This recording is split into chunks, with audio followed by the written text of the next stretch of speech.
6장에서 17절부터 21절에서 예수님은 제자들에 의한 배신과 그에 따른 죽음, 그리고 무엇보다 회개할 것을 지금 암시적으로 강하게 말씀하신 뒤에 자신의 죽음이 의미하는 것을 가르치십니다.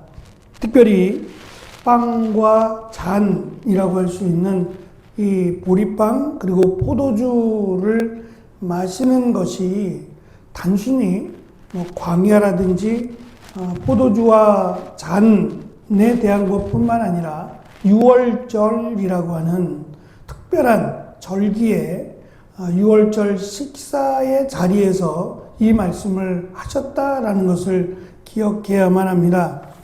그래서 빵을 먹는 것은 예수님의 몸을 먹는 것이고 잔을 마시는 것은 예수님의 피를 마시는 것으로 말씀하지만 빵과 잔이 예수님의 몸과 피가 되는 것은 아닙니다.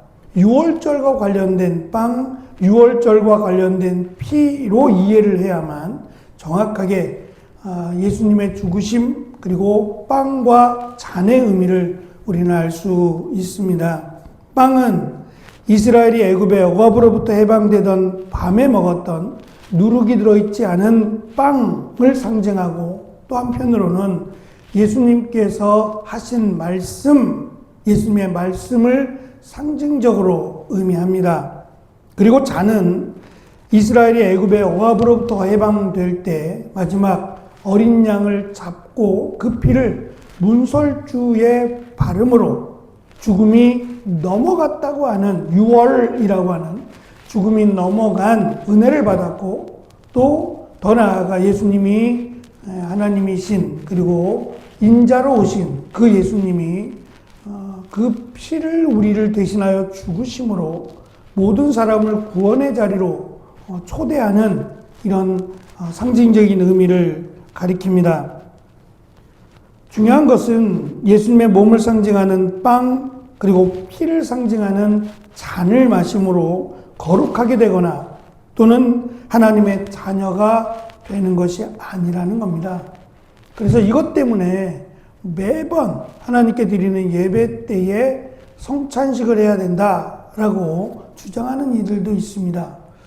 매번 하는 거야 문제는 없습니다. 성찬의 의미를 새기는 거야 하면 할수록 좋은 거죠.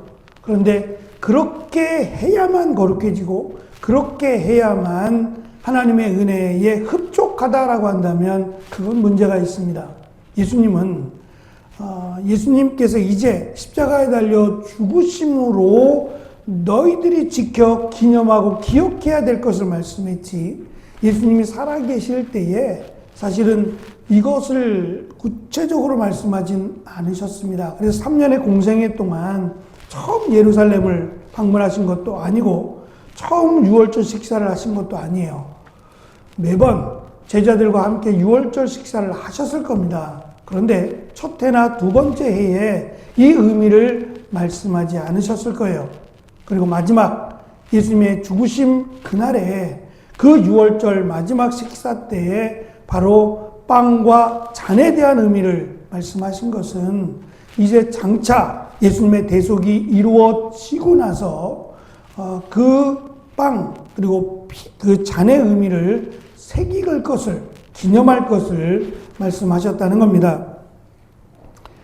예수 그리스도의 대속을 믿음으로 하나님의 자녀가 된 자들이 자신의 정체성이라고 할 수 있는 예수 그리스도로 말미암아 구원받은 자들이라고 하는 이 정체성을 확인하고 그리고 이것을 기억하기 위해서 예수님의 몸을 기념하는 빵과 예수님의 대속의 피를 상징하는 잔을 마셔야 한다라고 하는 점입니다.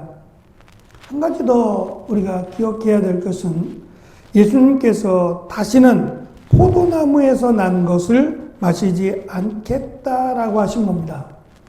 이 말씀은 이 빵과 잔, 포도주죠. 이것을 마지막으로 제자들과 함께 마신다는 의미예요. 더 이상 예수님은 이 땅에서 제자들과 이 잔을 포도주를 마시지 않습니다. 물론 또 예수님이 십자가에 달렸을 때 신포도주라고 할 수 있는 술로 만든 거죠. 정말 독한 술로 만든 포도주, 그러니까 포도의 찌꺼기로 만든 건데, 이거는 정말 가난한 자들이 먹는 포도주라고 할 수 있는 신포도주입니다. 예수님의 고통을 줄이기 위해서 강제로 신포도주를 마시게 한 적은 있지만 예수님은 그것도 마시지 않았을 뿐만 아니라 더 이상 예수님은 제자들과 이 6월절 만찬을 하시지 않을 것이며, 또 실제적으로 이 땅에서 난 포도주를 마시지 않을 것이다 라고 하는 것과 더불어 하나님의 나라에서 새 포도주를 마시게 될 것, 마실 것을 약속하셨어요. 비록 이 땅에서는 더 이상 예수님과 함께 이 포도주를 마실 수는 없지만 하나님의 나라에서 다시 말하면 예수님의 몸을 기념하는 빵과 예수님의 피를 기념하는 잔을 먹고 마시는 자들, 그들은 이 땅에서 뿐만 아니라 하나님의 나라에서 새로운 포도주를 마시게 될 것을 약속해 주셨어요. 물론 실제로 우리가 천국 가서 성찬식을 하느냐, 실제로 하나님의 나라에 갔을 때 포도주를 마시느냐, 전 그건 아닌 것 같아요. 그러나 마신다고 할지라도 그것을 예수님의 대속으로 말미암아 이루어진 구원의 기쁨을 하나님의 나라에서 함께 포도주를 예수님과 함께 마신다고 할지라도 중요한 것은 포도주를 마시는 게 중요한 게 아니라 이 포도주가 상징하는 의미가 예수님의 대속이라고 하는 것을 제자들이 기억하고 기념해야 된다는 겁니다. 그래서 그것을 기억하고 기념하는 자들, 이 땅에서 예수님의 몸을 상징하는 빵과 예수님의 피를 상징하는 포도주를 먹고 마시는 자들은 그것이 이 땅에서 끝나지 않고 지속적으로 하나님의 나라에서 새로운 포도주를 마시게 될 것이다 라고 하는 상징적인 의미가 있습니다. 단순히 포도주가 아니라 사실 이 포도주라고 하는 것은 번영의 의미가 있어요. 이스라엘 백성들이 젖과 꿀이 흐르는 땅이라고 설명할 때 이 젖이 흐르고 꿀이 흐른다라고 하는 것은 이 상징적으로 번영을 상징하는 것이기도 하고, 또 한편으로는 이 포도나무라고 하는 것이 이스라엘을 상징하고 그 이스라엘의 포도 열매가 아주 맛있는 달고 큰 그 아름다운 포도나무 열매가 맺혀진다는 것은 자녀들을 의미하기도 해요. 풍성한 자녀들을 허락하실 것이고 그 자녀들이 결실한 포도나무의 열매와 같이 하나님의 은혜를 누릴 것을 약속하고 있어서 포도주를 마신다는 것은 풍성함을 의미하고 번성을 의미해요. 근데 아이러니하게도 예수님을 믿고 예수님을 섬기고 따르는 자들은 예수님 말씀처럼 고통을 당할 것이고 또 심지어는 죽임을 당할 거예요.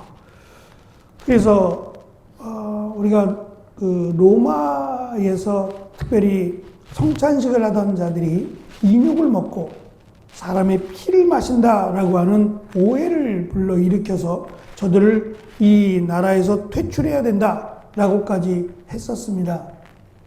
그래서 어떤 면에서는 이들이 예수님을 믿음으로 빵과 포도주를 먹고 마신다는 것은 정말 번성과 풍요의 성찬식이라기보다는 고통과 그리고 절망의 성찬식일 수도 있었어요. 그것을 먹고 마심으로 예수님을 믿음으로 고통을 당하고 눈물의 성찬식을 했을지라도 그것이 그들이 받은 구원의 은혜를 없앨 수 없을 뿐만 아니라 더 이상 하고 싶어도 할 수 없는 이 땅에서의 성찬식을 안타까워하지 말고 하나님의 나라에서 진정으로 기쁨 가운데 포도주를 예수님과 함께 마시게 될 것이다 라고 하는 약속을 주신 겁니다. 그래서 이 땅에서 성찬식을 하고 싶어도 할 수 없는 이런 어렵고 고통 가운데 있을지라도 하나님의 나라에서는 원하는 대로 늘 주님과 함께 포도주를 마실 것을 약속하심으로 6월절에 마지막 6월절 식사 때 예수님이 강조하신 예수님의 몸을 상징하는 빵과 예수님의 피를 상징하는 잔을 먹고 마시는 자가 그냥 빵과 포도주가 아니라 예수님의 몸을 기념하는 상징하는 빵과 포도주를 먹고 마시는 자는 하나님의 나라에서도 새 포도주를 마시게 될 것이라고 하는 약속을 해주셨어요.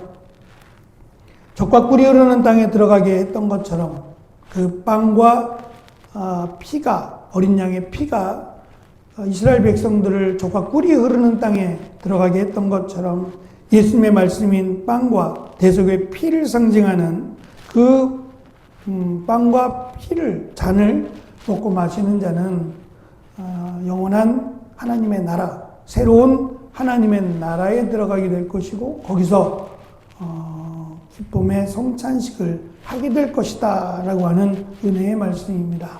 그래서 이 빵을 뗄 때마다 예수님의 말씀 그리고 또 예수님의 몸을 기억하고 우리를 위해 찢기시고 고난당하신 몸을 그리고 우리의 죄를 대신하여 흘리신 그 피를 기억함으로 끝까지 예수님을 기억함으로 하나님의 나라에 이르는 귀한 은혜가 또 그것을 기념하여 지킴으로 우리의 정체성을 잃지 않는 은혜가 있기를 축원합니다. 기도하겠습니다.